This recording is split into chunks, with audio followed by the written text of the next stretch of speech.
क्या आपको भी लगता है कि म्यूचुअल फंड में पैसा लगाना रिस्की है या फिर ये सिर्फ बड़े लोगों का गेम है? सच जानकर आपका पूरा नजरिया बदल जाएगा, क्योंकि असली खेल पैसे से नहीं माइंडसेट से शुरू होता है और सही सोच के साथ कोई भी अपनी फाइनेंशियल जर्नी को बदल सकता है।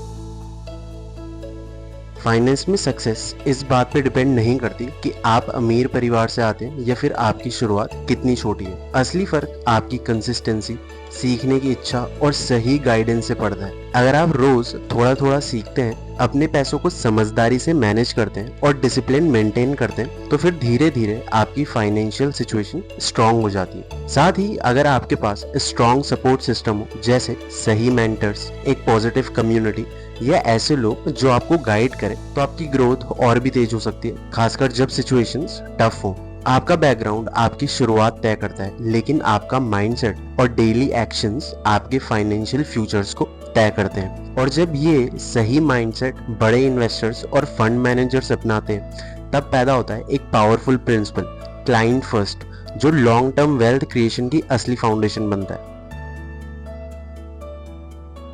रिसेंट रिपोर्ट्स के अकॉर्डिंग सेबी लगातार म्यूचुअल फंड इंडस्ट्री में इन्वेस्टर प्रोटेक्शन और एथिकल प्रैक्टिसेस को स्ट्रॉन्ग करने पे फोकस कर रहा है, ताकि इन्वेस्टर्स का पैसा सेफ रहे और उनका भरोसा बना रहे। लेकिन असली प्रॉब्लम ये है कि बहुत सारे इन्वेस्टर्स सोचते हैं कि फंड मैनेजर सिर्फ अपना AUM बढ़ाने के लिए काम करते हैं, उन्हें हमारी कमाई से ज्यादा अपनी फीस की चिंता होती है। यानी इन्वेस्टर्स को लगता है कि उनका इंटरेस्ट और फंड मैनेजर का इंटरेस्ट अलग अलग है, जबकि सच इसका उल्टा है। टॉप फंड मैनेजर्स हमेशा क्लाइंट फर्स्ट अप्रोच पे काम करते हैं। क्यों? क्योंकि अगर इन्वेस्टर पैसा कमाएगा तभी वो इन्वेस्टेड रहेगा और तभी फंड का साइज AUM भी नेचुरली बढ़ेगा।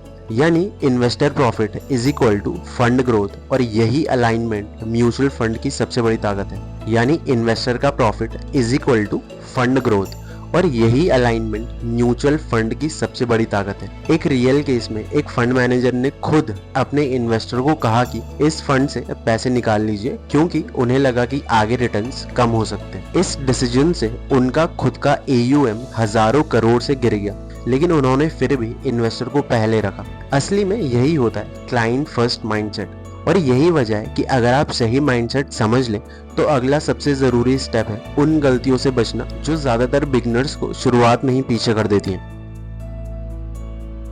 आज भी इंडिया में ज्यादातर नए इन्वेस्टर शुरुआत टिप्स से करते हैं, दोस्तों, टेलीग्राम ग्रुप्स या सोशल मीडिया इन्फ्लुएंसर्स की एडवाइस पे। जब आप बिना सोचे समझे सिर्फ शॉर्टकट या गेट रिच क्विक माइंडसेट से इन्वेस्टिंग करते हैं, तो फिर आप मार्केट को गैम्बल की तरह ट्रीट करने लगते हैं। ऐसे में डिसीजन नॉलेज से नहीं, इमोशंस और रूमर्स से होते हैं, जिससे नुकसान ऑलमोस्ट तय ही होता है। इसका सही तरीका है, पहले खुद बेसिक फाइनेंशियल नॉलेज सीखें, रिसर्च करें कंपनी के बारे में, फंड के बारे में और मार्केट ट्रेंड्स के बारे में। लॉन्ग टर्म माइंडसेट रखें जो कि पेशेंस से आता है, और याद रखें, long term success is equal to informed decision, बल्कि नॉट स्पेकुलेशन। मान लो राहुल ने एक व्हाट्सएप टिप पे एक स्मॉल कैप स्टॉक में 50,000 इन्वेस्ट किए, क्योंकि कहा गया था 1 महीने में पैसा डबल हो जाएगा। लेकिन कंपनी फंडामेंटली वीक थी, कुछ ही हफ्तों में स्टॉक 40% गिर गया और राहुल को 20,000 का लॉस हो गया। वहीं अगर वो सेम पैसे किसी अच्छी म्यूचुअल फंड या फंडामेंटली स्ट्रॉन्ग कंपनी में लॉन्ग टर्म के लिए इन्वेस्ट करता, तो रिस्क कम हो सकता था और रिटर्न स्टेबल मिलते। हमारी गलती यही होती है कि हम इन्वेस्टमेंट को गेसिंग गेम बना देते हैं, जबकि असली खेल है सही बैलेंस बनाना, ना कि सिर्फ सही स्टॉक चुनना। आज के टाइम में सबसे बड़ी गलती लोग यही करते हैं कि वो कौन सा स्टॉक खरीदे, इस पे फोकस करते हैं, जबकि कई रिपोर्ट्स और एक्सपर्ट इनसाइट्स बताती है कि लॉन्ग टर्म रिटर्न्स का 80 से 90% हिस्सा एक्चुअली सही एसेट एलोकेशन से आता है, ना कि स्टॉक पिकिंग से। देखो, प्रॉब्लम यह है कि ज्यादातर लोग जल्दी पैसा कमाने के चक्कर में ट्रेंडिंग स्टॉक्स या फिर शॉर्टकट रिटर्न्स के पीछे भागते हैं। इस चक्कर में वो अपना पूरा पैसा एक ही जगह लगा देते हैं, और जैसे ही मार्केट गिरता है तो उनका पूरा पोर्टफोलियो भी बुरी तरह हिल जाता है और सारे पैसे लॉस में चले जाते हैं। मतलब रिस्क कंट्रोल में ही नहीं होता। लेकिन इस सिचुएशन में स्मार्ट इन्वेस्टर क्या करते हैं, वो अपने पैसों को अलग अलग एसेट्स में डिवाइड करते हैं, जैसे इक्विटी ग्रोथ के लिए, लॉन्ग टर्म वेल्थ बनाने के लिए, डेट स्टेबिलिटी के लिए, पोर्टफोलियो को स्टेबल रखने के लिए, गोल्ड हेज के लिए, मार्केट अनसर्टेनिटी में प्रोटेक्शन के लिए। और सबसे इम्पोर्टेंट बात, अलोकेशन डिसाइडेड होता है कि आप कितना रिस्क ले सकते हैं, आपके फाइनेंशियल गोल्स क्या क्या हैं, जैसे रिटायरमेंट के लिए कॉर्पस जमा करना, घर खरीदने के लिए अमाउंट इकट्ठा करना या फिर वगैरह वगैरह। और यही वजह है कि सिर्फ सही अलोकेशन ही नहीं बल्कि उसे सही तरीके से स्ट्रक्चर करना भी उतना ही जरूरी हो जाता है। और यहीं से शुरू होती है स्मार्ट पोर्टफोलियो स्ट्रेटेजी। इसमें आप अपने इन्वेस्टमेंट को दो हिस्सों में बांट। पहला होता है कोर पोर्टफोलियो, जिसमें आप डाइवर्सिफाइड म्यूचुअल फंड्स जैसे इंडेक्स फंड्स या लार्ज कैप फंड्स में पैसे लगाते हैं ताकि लॉन्ग टर्म स्टेबिलिटी और स्टेडी ग्रोथ मिले। दूसरा होता है सैटेलाइट पोर्टफोलियो, जहां आप थोड़ा अमाउंट सेक्टर बेस्ड फंड्स में लगाते हैं जैसे आईटी, फार्मा या इंफ्रा, ताकि अगर आपका व्यू सही निकले तो एक्स्ट्रा रिटर्न मिल सके। लेकिन अगर आपको सेक्टर को एक्टिवली ट्रैक करना मुश्किल लगता है तो फिर आप बिजनेस साइकिल फंड्स चूज कर सकते हैं, जिन्हें एक्सपीरियंस्ड फंड मैनेजर मैनेज करते हैं और वो खुद मार्केट कंडीशन के हिसाब से सेक्टर बदलते रहते हैं। मान लो एक रिटेल इन्वेस्टर ने अपने 1 लाख रुपए में से 70,000 कोर पोर्टफोलियो में डाइवर्सिफाइड फंड्स में डाल दिए ताकि उसका बेस सेफ और स्टेबल रह सके, और बाकी के 30,000 सैटेलाइट पोर्टफोलियो में जैसे आईटी या फार्मा जैसे सेक्टर्स में इन्वेस्ट कर दिए ताकि ग्रोथ के मौके मिल सके। इस तरह रिस्क भी कंट्रोल में रहता है और रिटर्न्स का पोटेंशियल भी बढ़ जाता है। लेकिन यहाँ पे लोगों के मन में एक सबसे बड़ा डर आता है कि कहीं ये पूरा सिस्टम ही अनसेफ तो नहीं।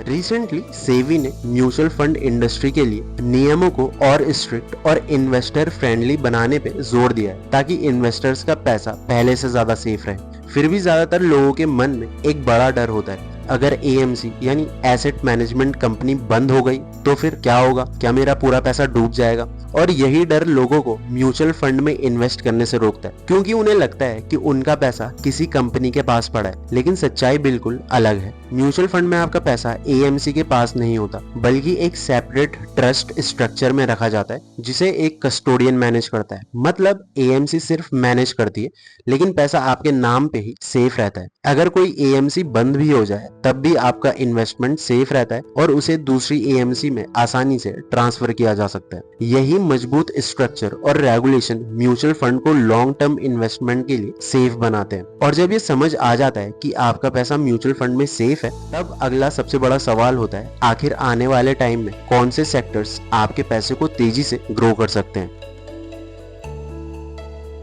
रिसेंटली सेबी ने 2026 के लिए म्यूचुअल फंड इंडस्ट्री में नए रिफॉर्म्स और कैटेगरीज लाने की बात की है, जिसमें एआई, टेक और नए एज सेक्टर्स पर फोकस बढ़ा है। लेकिन यहाँ एक बड़ा कंफ्यूजन है, एआई और नई टेक्नोलॉजीज जितनी बड़ी अपॉर्चुनिटी है उतनी ही बड़ी डिस्ट्रप्शन भी ला सकती है। आज जो कंपनीज टॉप पे हैं, जरूरी नहीं कि 5 साल बाद वही लीडर्स हों या फिर वही टॉप पे हों। इन्वेस्टर्स अक्सर हाइप में आके पैसा लगा देते हैं बिना ये समझे कि सेक्टर स्टेबल है या फिर सिर्फ ट्रेंड चल रहा है। इसीलिए स्मार्ट इन्वेस्टर क्या करता है, वो ब्लाइंडली ट्रेंड फॉलो नहीं करता बल्कि diversification plus long term vision पे फोकस करता है। पोर्टफोलियो में बैलेंस रखता है, एआई और टेक हाई ग्रोथ पोटेंशियल के लिए, डिफेंस, फ्यूचर इनोवेशन और सिक्योरिटी डिमांड के लिए, कंज्यूमर कंपनीज इनकम बढ़ने के साथ स्पेंडिंग बढ़ती है, deep tech, robotics, pharma, space next बड़ी लहर के लिए, और सबसे इम्पोर्टेंट नई कैटेगरीज या इनोवेशन में इन्वेस्ट करने से पहले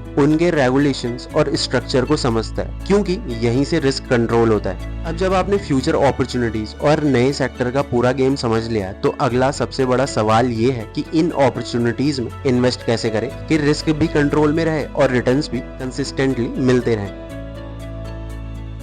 आज की इन्वेस्टिंग में सबसे बड़ी गलती क्या होती है, लोग या तो सिर्फ इंडेक्स फंड्स, पैसिव में चले जाते हैं या फिर सिर्फ एक्टिव फंड्स पे डिपेंड करते हैं। जबकि स्मार्ट स्ट्रेटेजी ये है कि आप दोनों को बैलेंस करते चलें। पैसिव इंडेक्स फंड्स वो होते हैं जो मार्केट को कॉपी करते हैं, जैसे Nifty 50, come cost, stable return, average but consistent. और एक्टिव फंड्स में फंड मैनेजर खुद स्टॉक चूज करते हैं, सही जगह पर एक्स्ट्रा रिटर्न, अल्फा देने की कोशिश, हाई पोटेंशियल, लेकिन ये मैनेजर की स्किल पे डिपेंड करता है। सही स्ट्रेटजी क्या है? पोर्टफोलियो का एक हिस्सा इंडेक्स फंड में रखें स्टेबिलिटी के लिए और दूसरा हिस्सा एक्टिव फंड में रखें एक्स्ट्रा रिटर्न के लिए। इससे आप दोनों का फायदा लेते हैं, स्टेबिलिटी भी, ग्रोथ पोटेंशियल भी। तो अब साफ है, सही स्ट्रेटजी अपनाकर आप रिस्क और ग्रोथ दोनों को बैलेंस कर सकते हैं और यही समझ आपको लॉन्ग टर्म वेल्थ क्रिएशन की तरफ ले जाती है। लास्ट में सबसे जरूरी बात ये समझनी है कि वेल्थ क्रिएशन ट्रेंड्स के पीछे भागने से नहीं बल्कि डिसिप्लिन से होता है। मार्केट में हर दिन नए मौके आएंगे, नए हॉट सेक्टर्स दिखेंगे, लेकिन असली पैसा वही बनाता है जो पेशेंस, सही एसेट एलोकेशन और लंबे टाइम तक इन्वेस्टेड रहता है। अगर आप शॉर्टकट से दूर रहें, अपने पोर्टफोलियो को डाइवर्सिफाइड रखें और प्रोसेस पे भरोसा रखें, तो म्यूचुअल फंड आपके लिए एक पावरफुल और एक कंसिस्टेंट वेल्थ बिल्डिंग टूल बन सकते हैं। विद दैट सेड दोस्तों, वीडियो में इतना ही। वीडियो अगर पसंद आया हो तो वीडियो को लाइक, शेयर और चैनल को सब्सक्राइब करना ना भूलें। More informative content is on the way. Thanks for watching.